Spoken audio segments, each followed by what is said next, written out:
AI has declared war on artists, and artists are doing nothing about it.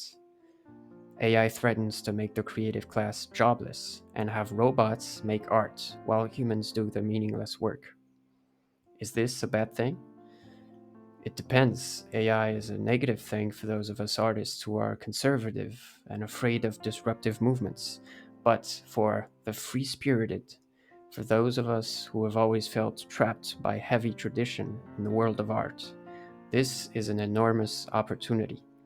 Barriers are being made irrelevant. Skills that were painful to learn and that were an obstacle to us are no longer necessary. Other skills that were useless are now crucial. This is a time of tremendous change, and for those of us who are young in spirit and looking for an opportunity to sharpen our tools, this is a great opening. As humans and as artists, if we truly put ourselves to a task, there is no obstacle that is too great, and this AI wave is no different. Granted that we keep our heads above the water, we can observe the situation deeply, and not only survive, but also thrive as traditional artists in the AI renaissance. We must take a strategic approach to this war so that we can come out on top. Our first task is to study the adversary. In the words of Sun Tzu, if you know both yourself and your adversary, you need not fear the result of 100 battles. And so, in line with this, in this video, we're going to study the giant of AI in its beginnings, starting from when it was just a philosophical interest for some future thinking scholars in the 1950s. And from this, we're going to draw three key insights that will guide us artists as we navigate the rapids of today's art world. So, the start of AI, just like the start of the art field, featured a long and arduous journey up with some somewhat unsatisfying results and often very strange outcomes. And at the start was Alan Turing, who is considered to be one of the first to work on AI. He is also famous for deciphering the Enigma machine, which greatly helped in the defeat of the Nazis in World War II. Part of his motivation for creating an artificially thinking computer could have been that he had lost his best friend and first love, Christopher Cullum Morcom, and having lost this mind that was so dear to him, he began thinking about creating artificial minds. Not too much later, in the summer of 1956, a foundational workshop was held called the Dartmouth Workshop. This is where the future main players and main approaches to AI were created and defined. Now, the approach that was dominant at the very start of AI was rational AI, and this was AI that worked by thinking with rules and steps. And you started with an initial assumption and you applied rules to get to inferences.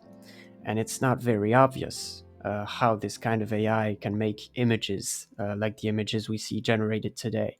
And the answer to why that is because it can't. AI that relies on rules cannot create images, it cannot perceive visual stimulus. And the kind of AI that's behind the modern AI renaissance is a completely different kind of AI. And we're going to see how they did it later in the video. But at that point in history with rational AI, everything was going well. You had the MIT receiving like 2.2 million grants, not accounting for inflation, and you had similar grants being granted to many research labs everywhere. And everything was merry and good. And there was an insane hype around this time about what the AI was going to be able to do and how quickly it was going to be able to do it.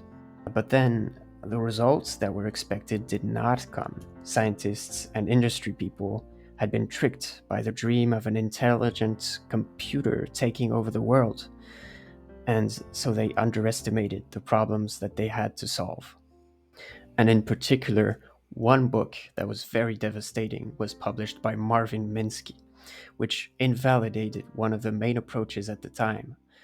And this is where the first practical lesson comes in for us as artists trying to get to know the AI monster. It has an unbelievable history of extreme hype followed by huge disappointments.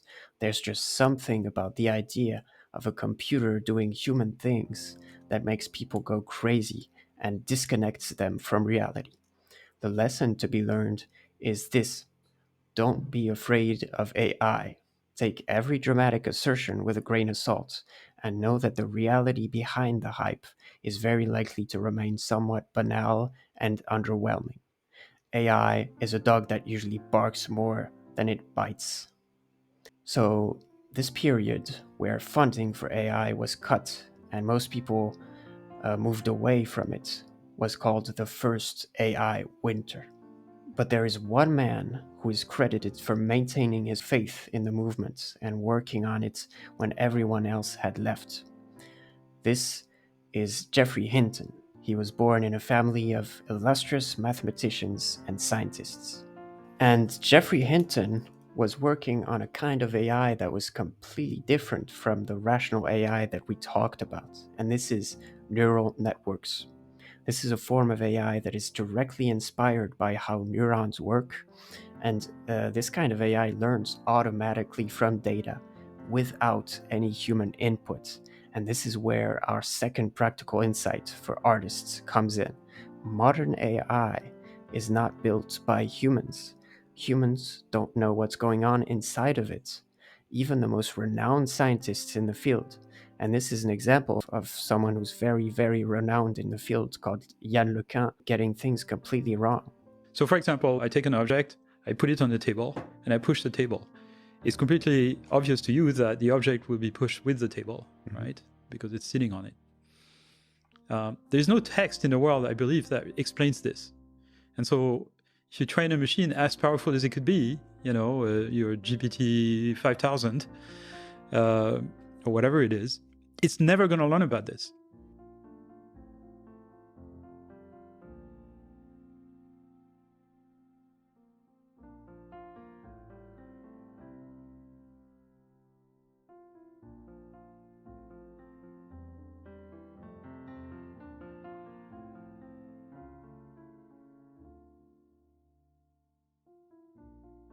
So, whatever explanations you hear about AI and the way it works are always arbitrary interpretations, because these AI models are by construction impossible to understand because they learned automatically from data without human input. The lesson to remember is simple. Whenever you hear someone state things like AI, just combines part of its input data and combines them together to create a new image, or things like AI cannot draw hands because it cannot recognize fine-grained patterns, your answer must always be maybe, and then you move on to something else. So after all that happened in the 1980s, there's another AI boom again. The UK begins a $350 million AI project. Japan begins a $850 million AI project. And they all have the objective to build machines that could carry on conversations, translate languages, interpret pictures, and reason just like human beings. And from this new AI boom, we get a hint at our last practical lesson for people trying to navigate the modern AI art boom. Some of you may have already guessed it, but I'll get back to it later in the story when it's the most obvious and the most impactful. But at this point, following the typical pattern in AI, after all this investment has been done and all this hype has been built up, and what comes next is the AI Winter 2. The second AI winter. It's a complete disaster. Many companies that invested in AI find themselves completely bankrupt. The Japanese $850 million program is a complete failure. And once again, interests and money move completely away from the AI field. And during this second AI winter, we get a reinforcement of our second lesson about AI being completely illogical and impossible to understand. An influential book named Elephants Don't Play Chess rightfully points out that animal intelligence doesn't rely on logical thinking, on rules, on steps, and on assumptions. Instead, it relies on instinctual, automatic thinking that gets them through life. And since then, the biggest successes in the field of AI have been under the banner of this obscure, instinctual, illogical interpretation of intelligence. And so, once again, no one understands what these models do. Remember to always respond with maybe. And now comes the final, most obvious clue for our last pragmatic lesson for artists in the age of AI. What happens after the second AI winter? With the gaming field providing the computational resources, and with the internet providing huge amounts of data, like a crazy zombie, the field of AI comes back to life out of nowhere and starts to innovate like crazy. So, did you guess it yet? Here's lesson 3 for the determined traditional artists in the AI Renaissance. The AI field is incredibly resilient. We have seen it go through the lowest of lows multiple times, but it always rises back up.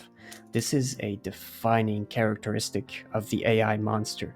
It will not be stopped. Trying to stop it through frontal assaults, such as going on strikes, making regulation, or poisoning the training data, is like trying to stop the flow of a river using our fingers.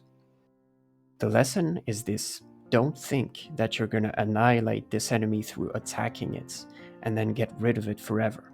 The only way forward for us artists is to study it, find out what we can do as humans that it cannot do, and capitalize on that. So that closes up our early history of AI. And to recapitulate, we've learned 3 key insights for strategically positioning ourselves in the AI art renaissance. Insight number 1: don't believe the hype.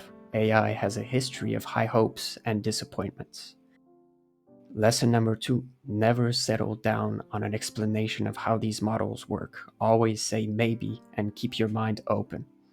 Lesson number 3: frontal assault is a waste of time. The AI giant is too resilient. And here, let's use lesson 1 to shed the hype off of the AI beast. It's very unlikely that it can do all that we humans can do in the world of art. We live our lives on thousands of levels. We are the fruit of millions of years of embodied life or death, trial and error.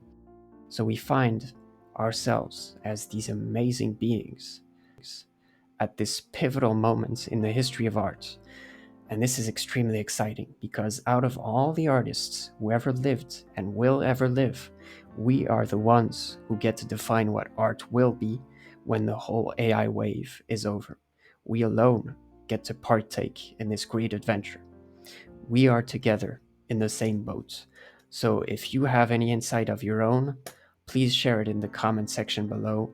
And if you want to arm yourself with the tools you need in this great task, I encourage you to subscribe to this channel and wait for more videos coming up. See you next time.